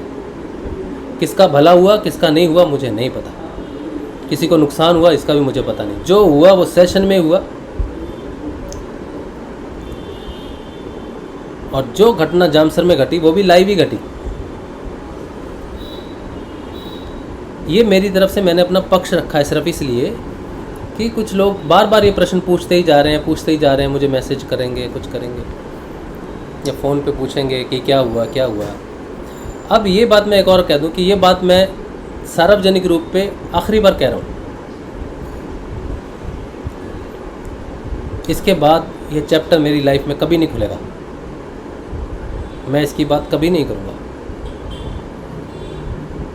क्योंकि ये जो घटनाएं हैं ना, ये कोई विशेष कुछ भी नहीं है। इसमें एक व्यक्तिगत जर्नी में घटनाएं घटी हैं, इसमें आपकी साधना के रिलेटेड कुछ नहीं है। ये निंदा के लिए बहुत अच्छा सब्जेक्ट है, किसी को बदनाम करने के लिए बहुत अच्छा सब्जेक्ट है। बदनामी मैं अपने यहाँ धरता हूँ, सिर पे, माथे पे, जिसने देनी है दे दो, सब कुछ स्वीकार करता हूँ, हाथ जोड़ के भी करता हूँ। मुझे कोई फिक्र नहीं, कोई डर नहीं, कुछ नहीं। मेरा रास्ता तय है कि मैंने इस रास्ते पे चलना है और ऐसे चलना है, रुकना नहीं है मुझे। रुक मैं सकता भी नहीं हूँ, मैंने कोशिश बहुत की रुकने की, नहीं रुका मैं, क्योंकि ड्राइवर कोई और है, मैं तो एक व्हीकल की तरह हूँ, एक साइकिल की तरह हूँ, जहाँ तक जाएगी जाएगी, बाद में डिस्कार्ड। लेकिन ये माध्यम उसी का ही है, सत्संग भी उसी का ही है, ज्ञान भी उसी का ही है, कार्य भी उसी का ही है। मुझे तो जैसे इस गिलास का चयन हुआ है कि आज लस्सी इसमें बनेगी और इसके माध्यम से पी जाएगी, तो ये गिलास है, पानी दूसरे गिलास के माध्यम से आएगा। तो ये एक माध्यम की बात है बस, और इससे ज़्यादा कुछ भी नहीं है। किसी दिन जब हम चले जाएंगे शरीर छोड़ के, नए साधक आएंगे, फिर उनका चयन करेगी कुंडलिनी, फिर उनके माध्यम से कार्य होगा, फिर वो चले जाएंगे, फिर नए साधक आएंगे, उनके माध्यम से कुंडलिनी कार्य करेगी। ये सत्संग हमेशा चलता रहेगा, हमेशा चलता रहेगा, ये बंद नहीं होगा। ये व्यक्ति चले जाएंगे, सारे हम सब चले जाएंगे, लेकिन सत्संग कहीं भी नहीं जाएगा। ये जो आज कुंडलिनी हमारे माध्यम से कर रही है, वो कल दूसरे शिष्य के माध्यम से करेगी। लेकिन ये बहुत विशेष बात है कि सत्संग करना, सत्संग में जुड़ना, और जो ज्ञान की बात मैं करता हूँ, मुझे उसका ज्ञान नहीं है। मैं अपनी कोई पुरानी पोस्ट देखता हूँ ना, तो मुझे आश्चर्य होता है कि ये कैसे लिखा। पहचान लेता हूँ कि मेरी पोस्ट है, कहीं कहीं मेरा नाम भी लिखा रहता। अब तो मैं नाम भी नहीं लिखता, मैंने कहा जो मेरा नहीं उस पर मेरी छाप भी नहीं होनी चाहिए, उसका है, जिस तक पहुँचना है पहुँच जाएगा। अब मेरी वो दृष्टि भी नहीं रही। तो कोई पोस्ट घूम फिर के आ भी जाए तो शायद उसका कट पिट कुछ करके आ जाए, तो मुझे पता नहीं चलता किसकी है, तो उसी की है सब कुछ। तो ये मेरा, मैं इसलिए रखना चाहता हूँ, ये पक्ष मैंने इसलिए रखा कि साधना में अगर आपका चयन हो गया है, गुरुदेव ने आपका चयन कर लिया है ना, तो फिर आप कहीं नहीं जा सकते, आप कभी नहीं भटक सकते। गुरुदेव रामलाल जी स्याग का शिष्य फाइनली वहीं पर ही आएगा। बात सिर्फ इतनी है कि वो गुरुदेव से किस भाव से तपस्या कर रहा है। आप अपने जीवन में सामाजिक शांति के लिए कर रहे हो, आर्थिक उन्नति के लिए कर रहे हो, सामाजिक सफलता के लिए कर रहे हो, तो आपको वो मिलेगी।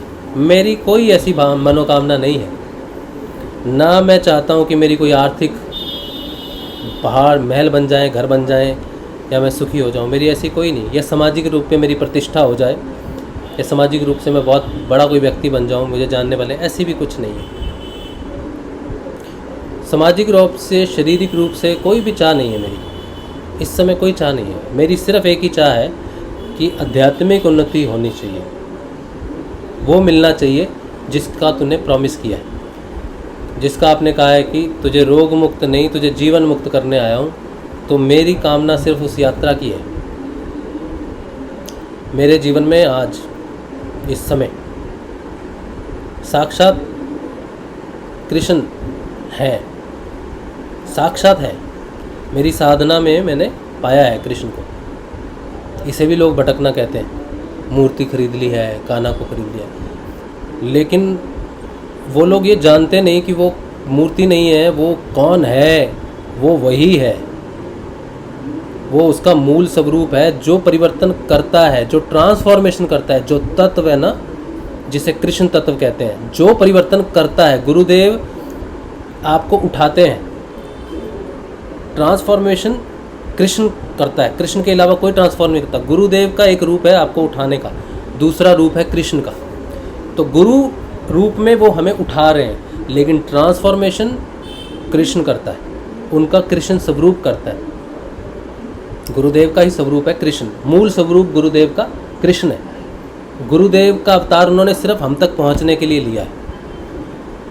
और मैं आज पूरे यकीन के साथ कहता हूं कि नाम जप में वो ऊंचाई और वो चेतना जब वहाँ पहुँचती है जहाँ पर ट्रांसफॉर्मेशन शुरू होता है, तो वो कृष्ण की प्राप्ति है साधना में। जिसे साधना में कृष्ण प्राप्त नहीं हुआ, उसकी ट्रांसफॉर्मेशन अभी शुरू नहीं हुई। वो आएगा, जिसका नाम आप जप रहे हो ना, वो आएगा और वो आपका ट्रांसफॉर्मेशन स्वयं करेगा। आप जहाँ हो, जिस दलदल में हो, उस दलदल में घुस के आपको निकालेगा बाहर, क्योंकि मैं खुद बाहर नहीं निकल सकता। अगर मेरी ये बात आपको अजीब लगे तो आज जिस उपनिषद की बात मैंने की है, केन उपनिषद की बात की है ना, आप जब केन उपनिषद पढ़ोगे तब आपको समझ में आएगा कि वो परम पिता एकमात्र शक्ति है जो रूपांतरण करती है। बाकी आप एक सूखा पत्ता तोड़ भी नहीं सकते, इतनी भी क्षमता नहीं है। एक सूखा पत्ता तोड़ने की भी क्षमता मुझ में नहीं है। इसीलिए मेरे ट्रांसफॉर्मेशन या मैं अपने आप को सुधार लूँ, कुछ कर लूँ, या मैं ये छोड़ दूँ वो छोड़ दूँ, इस असंभव है। वो आएगा नीचे, डिसेंड करेगा आपके शरीर में उसकी चेतना, और आप जहाँ भी हो, जिस भी दलदल में घुसे, उस दलदल से आपको बड़े प्यार से बाहर निकालेगा। वो खुद उतरेगा दलदल में, वो खुद दलदल में उतरेगा और आपको निकाल लेगा। और वही निकाल सकता है, कृष्ण के अलावा ये कार्य कोई भी नहीं कर सकता। और ये मैंने साक्षात, मैं कर रहा हूँ, साक्षात मैं देख रहा हूँ। और मैं इतना उसको देख रहा हूँ, इतना उससे साक्षात्कार कर रहा हूँ कि वो सिर्फ जब मैं जाग रहा हूँ, आपसे बात कर रहा हूँ, तब ट्रांसफॉर्मेशन नहीं कर रहा, वो मेरी स्वप्न में भी ट्रांसफॉर्मेशन कर रहा है। और मेरा स्वप्न में भी मेरे को ऐसी चीज़ें हैं जो बदलाव है, जिनको अगर मैं भौतिक रूप से करने जाऊँ ना, तो मुझे शायद कई वर्ष लग जाएंगे। लेकिन वो सूक्ष्म रूप से चेतना में ऐसी जगह ले जाता है जहाँ पर वो मुझे मेरा वो साक्षात्कार कराता है जिसपे मेरा मन का अधिकार नहीं है, लेकिन सिर्फ मेरी वृत्ति है। वहाँ पर मेरी वृत्ति है, उस वृत्ति में वो चीज़ है, तो वो वहाँ ले जाता है और वहाँ जाके उसका साक्षात्कार करवाता है। पूरी घटनाक्रम वैसा ही होता है, संसार, रियल संसार वैसा ही होता है। और मैं वहाँ पर होता हूँ और मुझे वो सारी चीज़ें प्राप्त हैं। फिर वहाँ पे मेरा व्यवहार कैसा है, ये ट्रांसफॉर्मेशन वहाँ से होता है। वहाँ पे मन नहीं है,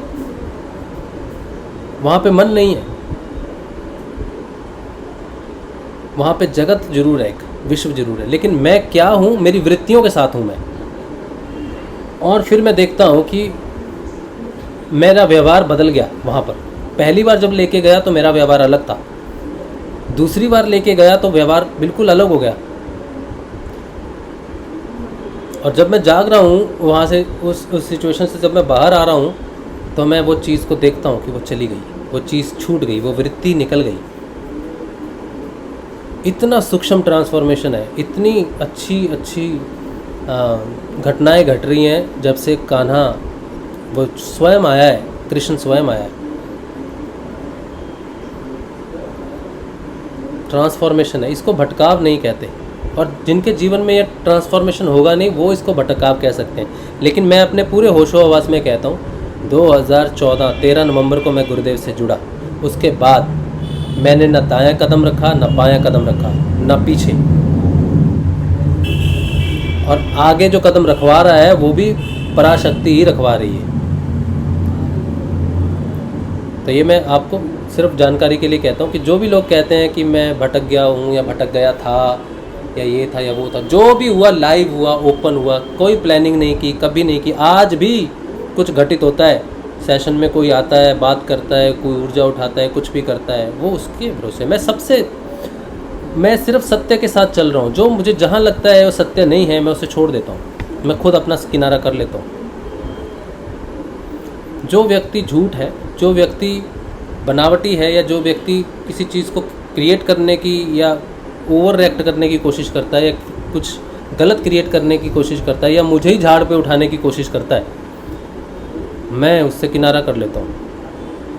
झूठ किसी भी प्रकार से मैं नहीं लेता, इसीलिए मैं ओपन हूँ बिल्कुल आपके सामने, जैसा हूँ वैसा ही, सेशन के बाहर और सेशन के अंदर ऐसा बिल्कुल वैसा ही हूँ।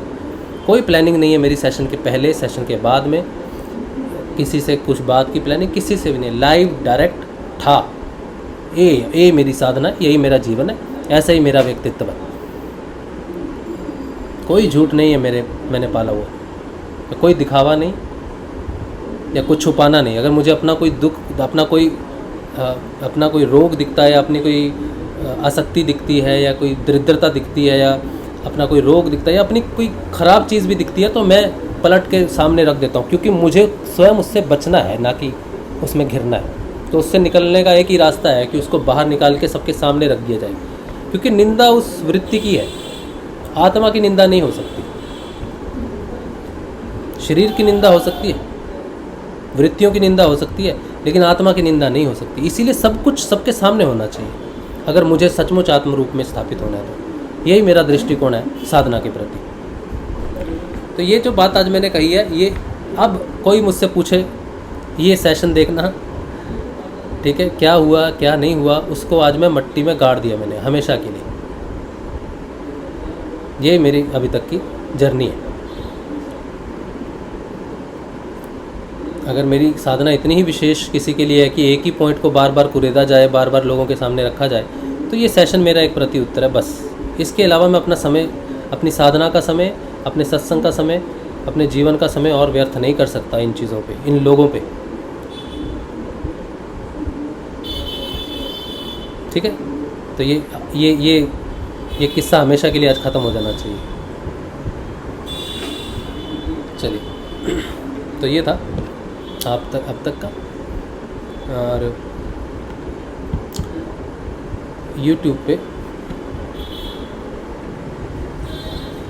यूट्यूब पे मनीष मेघवाल कह रहे हैं, क्रोध और अधिकार, इच्छा और संतोष, इनका आपस में किस प्रकार संबंध है। कुछ ज्ञान तो गुरुदेव ने प्रकट किया है इनके बारे में, लेकिन थोड़ा और ज्ञान गुरु कृपा से बढ़े तो आनंद आ जाए। क्योंकि कभी संतोष प्रकट होता है तो कभी इच्छा प्रकट हो जाती है, संतोष के बाद तो इच्छा प्रकट नहीं होनी चाहिए। ये परिस्थितियाँ कैसे संतुलित नहीं हो रही हैं। ये तो मनीष, क्रोध जो है, जब तक तुम्हारा शरीर है तो तब तक वो क्रोध रहेगा। अब तुम सोचोगे यार जब तक मैं जीवित रहूँगा तब तक मेरा क्रोध रहेगा, नहीं। शरीर होने का अर्थ है भाव शरीर। मैं भाव हूँ कि मैं एक शरीर हूँ और मेरे रिलेशनशिप्स हैं। तो जब तक आपका शरीर भाव रहेगा तब तक क्रोध रहेगा, काम रहेगा, इच्छाएं रहेंगी। जब तक शरीर भाव है तब तक रहेगा सब कुछ।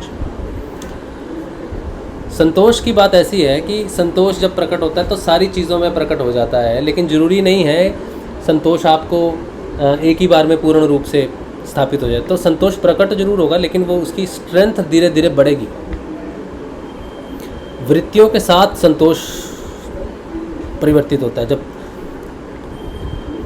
जब संतोष को पहली बार जीवन में देखा घटते हुए, तो मेरी जो एक जीवन में एक दौड़ थी ना, वो मुझे लगा कि एक सूत्र है, एक धागा एक जगह बंधा हुआ है, और हम भागेंगे ना तो हम धुरी के आसपास ही भागते रहेंगे, तो हमारा केंद्र धुरी है, तो मैंने भागना ही बंद कर दिया।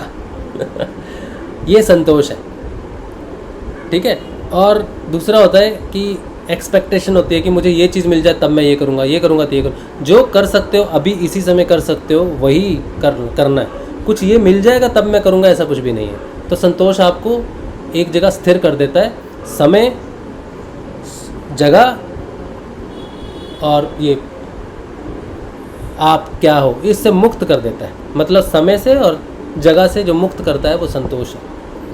फिर वो अपने शरीर की कोई घटना हो कि मैं ठीक हो जाऊंगा तब मैं यह काम करूंगा, वो नहीं। जो है अगर होना है तो अभी होना है, बस ये संतोष प्रकट होगा। फिर ये धीरे धीरे फैलेगा, ठीक है, फिर सारी जगह पे फैलेगा। लेकिन ये संतोष जब फैलेगा तो कहीं पे प्रेम का साम्राज्य है, तो वहाँ ये तब पहुँचेगा जब प्रेम घटित हो जाएगा।